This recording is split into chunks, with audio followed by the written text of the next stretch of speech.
दिल्ली का पालम इलाका 18 मार्च बुधवार की सुबह उस वक्त दहल उठा जब एक बहुमंजिला रिहायशी इमारत आग के शोलों में तब्दील हो गई। इस भीषण अग्निकांड ने एक ही हंसते खेलते परिवार के 9 सदस्यों की जान ले ली। मरने के बाद उनकी पहचान कुछ इस तरह हुई है। एक 70 वर्षीय बुजुर्ग महिला, उनकी 3 पोतियां जिनमें सबसे छोटी मात्र 3 साल की थी, और परिवार के अन्य सदस्य शामिल थे। आग इतनी भयानक थी कि 3 लोगों ने जान बचाने के लिए इमारत से छलांग लगा दी, जो अब अस्पताल में जिंदगी और मौत की जंग लड़ रहे हैं।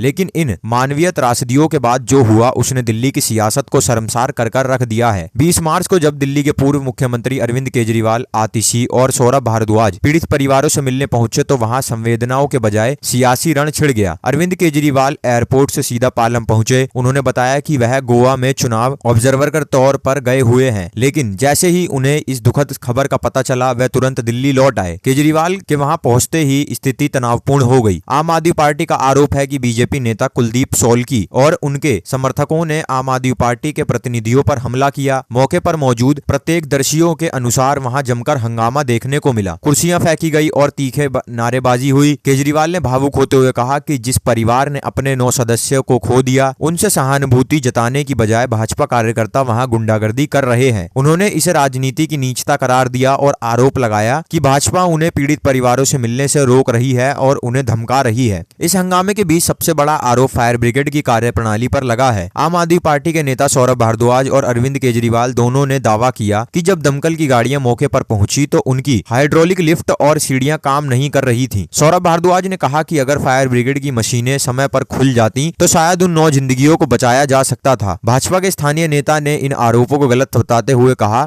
कि फायर ब्रिगेड ने सही काम किया। इसी बात पर मौके पर तीखी बहस हुई। केजरीवाल ने मांग की है कि इस पूरी घटना की उच्च स्तरीय जांच की जाए कि आखिर आग क्यों लगी और दमकल विभाग की मशीनें फेल क्यों हुई। भाजपा नेताओं का कहना है कि आम आदमी पार्टी इन दुखद हादसों पर राजनीति कर रही है और अपने विभागों की कमियों को छुपाने के लिए भाजपा पर गुंडागर्दी का आरोप लगा रही है। दूसरी ओर केजरीवाल ने इसे अमानवीय व्यवहार बताते हुए कड़ी निंदा जाहिर की। फिलहाल पालम की उस इमारत में सन्नाटा पसरा है, लेकिन बाहर सड़कों पर राजनीति का शोर थमने का नाम नहीं ले रहा। 9 चिताएं जल चुकी हैं, लेकिन सवाल अब भी वही है, क्या फायर ब्रिगेड की तकनीकी खामी के इन लोगों की जान चली गई? और क्या शोक के माहौल में इस तरह की सियासी ड्रामा जायज है? वायरल समाचार इस मामले का हर अपडेट आप तक पहुंचाता रहेगा, तो साथ ही चैनल को सब्सक्राइब कर लें और अपनी राय कमेंट बॉक्स में दें। और ये भी बताएं कि इस पूरी खबर में आम आदमी पार्टी सही है या भाजपा सही है। अपना राय कमेंट बॉक्स में लिखें।